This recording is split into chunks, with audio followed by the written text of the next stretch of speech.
ভারতবর্ষের রাজনীতির ইতিহাসে এক অবিস্মরণীয় গল্প। মমতা বন্দ্যোপাধ্যায়ের তৃণমূল কংগ্রেস দলের আর অস্তিত্ব নেই। 2026 সালের বিধানসভায় পরাজিত হওয়ার ঠিক এক মাসের মাথায় আজ অর্থাৎ 3রা জুন মমতা বন্দ্যোপাধ্যায়ের নিজের হাতে তৈরি করা তৃণমূল কংগ্রেস দলের আর কোনো অস্তিত্ব নেই। তিনি আজ নিজেই তৃণমূল কংগ্রেস দলের সমস্ত সংগঠনকে ভেঙে দিয়েছেন নিজের হাতেই। আর ওদিকে এই তৃণমূল কংগ্রেসের টিকিটে নির্বাচিত হওয়া একজন বিধায়ক যার নাম ঋতব্রত বন্দ্যোপাধ্যায়, যিনি একসময়ে সিপিআইএম দল থেকে বিতাড়িত হয়েছিলেন, সেই বিতাড়িত হওয়া সিপিআইএম নেতাকে মমতা বন্দ্যোপাধ্যায় একদিন নিজের দলের নেতা হিসেবে গ্রহণ করেছিলেন। আজ সেই ঋতব্রত বন্দ্যোপাধ্যায় মমতা বন্দ্যোপাধ্যায়ের হাত থেকে তৃণমূল কংগ্রেস দলকে ছিনিয়ে নিলেন। এ এক অবিশ্বাস্য গল্প। মমতা বন্দ্যোপাধ্যায়ের নিজের দলের 80 জন বিধায়কের মধ্যে মাত্র 20 জন রয়েছেন এই মুহূর্তে মমতা বন্দ্যোপাধ্যায়ের সঙ্গে। আর 60 জন বিধায়ক ইতিমধ্যেই তারা বিদ্রোহী নব্য তৃণমূল দল গঠন করেছেন এবং সেই নব্য তৃণমূল দলের নেতা হয়েছেন সেই ঋতব্রত ব্যানার্জি। তিনি ইতিমধ্যেই বিধানসভার স্পিকারের কাছে আবেদন দিয়ে বিরোধী দলনেতার পদমর্যাদা হাতিয়ে নিয়েছেন। সুতরাং মমতা বন্দ্যোপাধ্যায় এখন তিনি তার নিজের দলের আর নেতা নন। নিজের তৈরি তৃণমূল কংগ্রেস দল থেকে বিতাড়িত হয়েছেন মমতা বন্দ্যোপাধ্যায়, বিতাড়িত হয়েছেন অভিষেক ব্যানার্জি। গণতান্ত্রিক পশ্চিম বাংলায় নির্বাচিত মুখ্যমন্ত্রীর ভাইপো হিসেবে যিনি এতদিন যুবরাজ, পশ্চিম বাংলার অগণিত তৃণমূল কংগ্রেসের নেতা কর্মীরা যাকে যুবরাজ বলে সম্বোধন করতেন, সেই যুবরাজকে গলা ধাক্কা দিয়ে বিতাড়িত করেছেন নিজের দলের বিধায়করা। পশ্চিম বাংলার তৃণমূল কংগ্রেস রাজনৈতিক দলের রঙ্গমঞ্চ এই মুহূর্তে একেবারে জমে উঠেছে। মমতা বন্দ্যোপাধ্যায়ের মা মাটি মানুষের তৃণমূল কংগ্রেস এখন মৃত।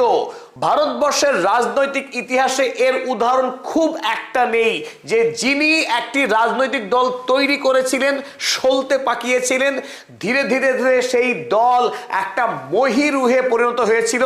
15 বছর ধরে পশ্চিম বাংলার মুখ্যমন্ত্রী ছিলেন যে মমতা বন্দ্যোপাধ্যায়, যে তৃণমূল কংগ্রেসের বিরুদ্ধে একটি শব্দ উচ্চারণ করবার ক্ষমতা ছিল না রাজ্যের কোনো রাজনৈতিক দলের। সেই রাজনৈতিক দল হঠাৎ করে ভোটে পরাজিত হওয়ার এক মাসের মধ্যেই পুরো দলটাই গায়েব হয়ে গেল। এক সত্যি অলীক গল্প। এই মুহূর্তে পশ্চিম বাংলার মানুষ গায়ে চিমটি কাটছে বারবার। সত্যি কি এটা ঘটেছে? এটা কি বিশ্বাস করা যায়? আজ মমতা বন্দ্যোপাধ্যায়ের দল তৃণমূল কংগ্রেস নেই। 15 বছর ধরে যারা ক্ষমতা চালাচ্ছিল, পঞ্চায়েত, ব্লক, পৌরসভা, জেলা পরিষদ, রাজ্যের মন্ত্রী, তাবড়তোবড় সব নেতা, গলায় মোটা মোটা সোনার মালা, বকলেস, কালো কাচের গাড়ি, এলাহি ব্যাপার যে দলের, একেবারে গ্রাম থেকে শহর পর্যন্ত সর্বত্র দিদির অনুপ্রেরণা, পার্টি অফিস, মা মাটি মানুষের জয়, সেই তৃণমূল কংগ্রেস দল পশ্চিমবঙ্গ থেকে মুছে গেল। আর মমতা বন্দ্যোপাধ্যায় তিনি তৃণমূল কংগ্রেস দলের আর কেউ নন। তিনি বেগতিক বুঝতে পেরে আগেই এই ঋতব্রত ব্যানার্জিকে দল থেকে সাসপেন্ড করেছিলেন যাতে কোনোভাবে তৃণমূল দলকে তিনি রক্ষা করতে পারেন, কিন্তু তাতেও শেষ রক্ষা হলো না। আজ আনুষ্ঠানিকভাবে বিধানসভায় বিরোধী দলনেতার পদমর্যাদা পেয়ে গেলেন ঋতব্রত ব্যানার্জি। আর তার ঠিক কয়েক ঘন্টা আগেই মমতা ব্যানার্জিকে নিজের দলকে আনুষ্ঠানিকভাবে মৃত বলে ঘোষণা করতে হলো।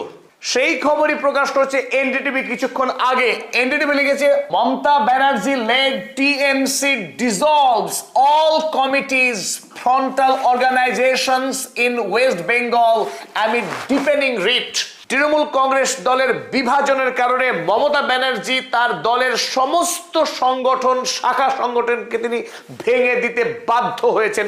আজ বাংলার অগ্নিকন্যা, দুর্দণ্ড প্রতাপ মমতা বন্দ্যোপাধ্যায়ের তৃণমূল কংগ্রেস দলের আর কোনো অস্তিত্ব নেই। অথচ তিনি কদিন আগে বলেছিলেন কুরআন, পুরাণ, বাইবেল, মহাভারত সব শেষ হয়ে যাবে, আমার কাজ ফুরবে না। অথচ ভোটে পরাস্ত হওয়ার এক মাসের মধ্যেই গোটা দলটাই গায়েব হয়ে গেল।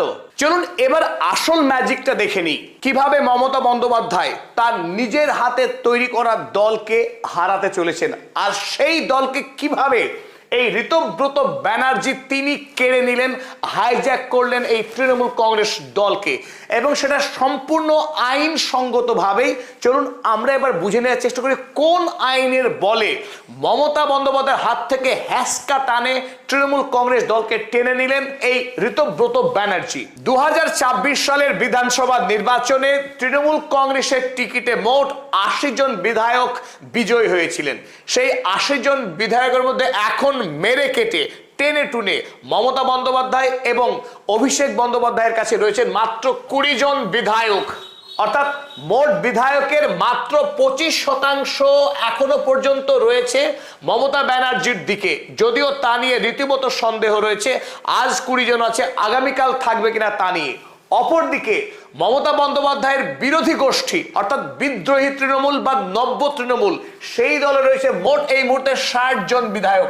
আজ অর্থাৎ বুধবার বিধানসভার স্পিকারের কাছে 60 জন বিধায়ক তারা দরখাস্তের স্বাক্ষর করে জমা দিয়েছে বিরোধী দল হিসেবে স্বীকৃতির জন্য। 60 জন বিধায়ক যদি বিদ্রোহী গোষ্ঠীতে থাকেন তাহলে তাদের বর্তমান শতাংশ 75%। 75% বিধায়ক এই মুহূর্তে তৃণমূল কংগ্রেসের বিদ্রোহী গোষ্ঠীতে অবস্থান করছেন। ওদিকে ভারতীয় সংবিধানের 10ম তফসিল অনুসারে যদি কোনো রাজনৈতিক দল থেকে নির্বাচিত হওয়া বিধায়কদের 2/3 যদি বেরিয়ে আসেন এবং তারা যদি সেই রাজনৈতিক দলের স্বীকৃতি দাবি করেন, তারাই সেই দলের মালিক হয়ে উঠবেন। 2/3 অর্থাৎ 66.67%। অর্থাৎ মমতা বন্দ্যোপাধ্যায়ের দল থেকে নির্বাচিত হওয়া বিদ্রোহী গোষ্ঠীর বিধায়করা তারা যদি 66% হয়ে যায়, 67% হয়ে যায়, তাহলে তৃণমূল কংগ্রেস দল আর মমতা বন্দ্যোপাধ্যায়ের দল থাকবে না, সেই দল হয়ে যাবে এই বিদ্রোহী গোষ্ঠীর। অর্থাৎ এই মুহূর্তে যদি তাদের নেতা ঋতব্রত বন্দ্যোপাধ্যায়, অতএব তৃণমূল কংগ্রেস দল এখন ঋতব্রত বন্দ্যোপাধ্যায়ের দল। 1998 সালে দল তৈরি করেছিলেন মমতা বন্দ্যোপাধ্যায়, সেই দলকে নেতৃত্ব দিয়ে আসলেন গত 28 বছর ধরে, 3 বারের মুখ্যমন্ত্রী।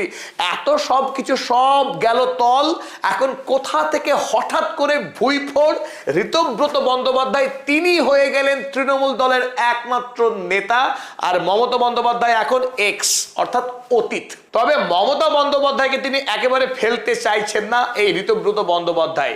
তিনি এখন মমতা বন্দ্যোপাধ্যায়কে দেখতে চাচ্ছেন দলের উপদেষ্টা কমিটির প্রধান হিসেবে।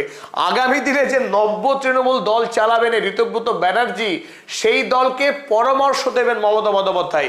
তিনি দলের আর কেউ থাকবেন না, হোমরা চোমরা প্রধান কেউই নন, তিনি কেবলমাত্র এখন পরামর্শদাতা। প্রশ্ন হলো এই মুহূর্তে মমতা বন্দ্যোপাধ্যায়, যার রাজনৈতিক ইতিহাস জেদ এবং সংকল্পের, সেই মমতা বন্দ্যোপাধ্যায় যদি এখন বলেন যে তৃণমূল কংগ্রেস দল আমার, ঘাসের উপরে জোড়া ফুল এই চিহ্ন আমি নিজ হাতে এঁকেছি, তাই এই দলের প্রতীক আমি কাউকে দেব না, তৃণমূল কংগ্রেস দল আমার, প্রতীক আমার, আদৌ কি মমতা বন্দ্যোপাধ্যায় রাখতে পারবেন এই ঘাসের উপরে জোড়া ফুল প্রতীক বা এই তৃণমূল কংগ্রেস দলের নাম? চলুন দেখে নিই আইনি জটিলতা।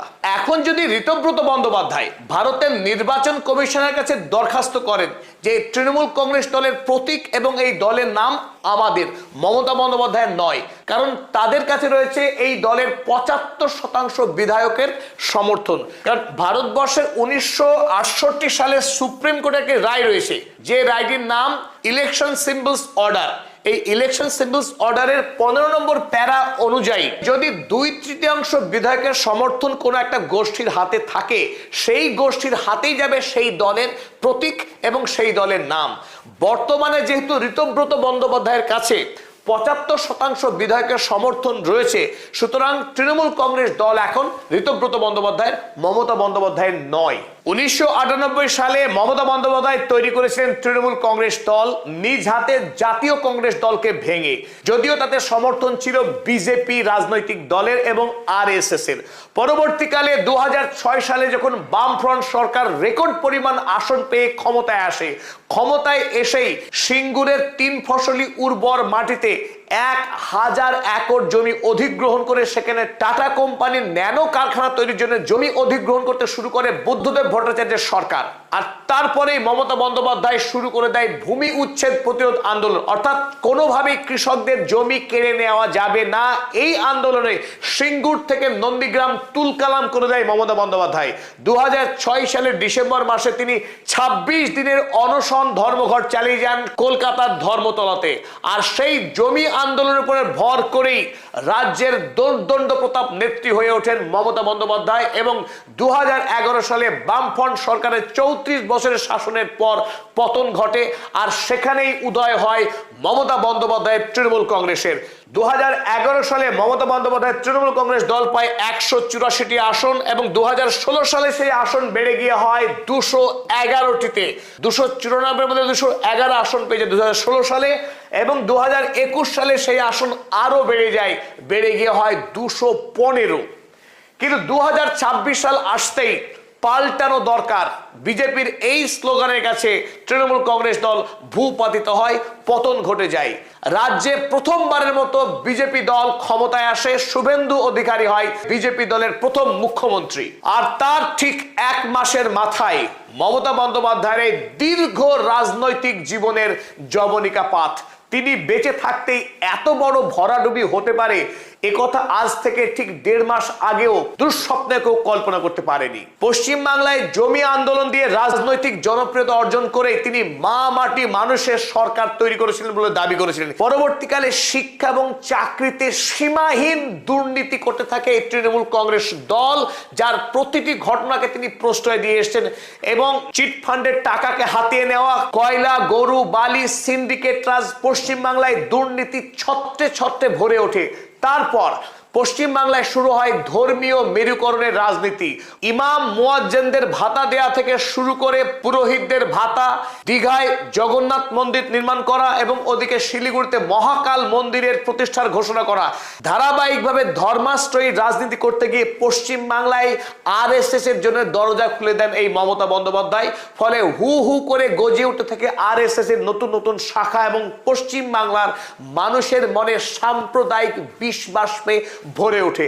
আর তারই ফসল ফলে 2026 সালে সম্পূর্ণ ধর্মীয় বিভাজন ভিত্তিক রাজনীতির ফলে বিজেপি প্রথমবারের মতো পশ্চিমবাংলায় সাফল্য পায় নজিরবিহীন ভাবে। ফলে মমতা বন্দ্যোপাধ্যায় একদিকে যখন দাবি করেছিলেন তিনি ধর্মনিরপেক্ষ রাজনীতি করেন, কিন্তু পক্ষান্তরে তিনি সাম্প্রদায়িক রাজনীতির জমিকে প্রস্তুত করে দিয়েছেন এই পশ্চিমবাংলায়। ফলে আজ মমতা বন্দ্যোপাধ্যায় তার রাজনৈতিক জীবনের অকস্মাৎ মৃত্যুতে পশ্চিমবাংলার মানুষ সত্যিই দারুণভাবে বিস্মিত, হতবাক, কিছুটা দুঃখিতও বটে।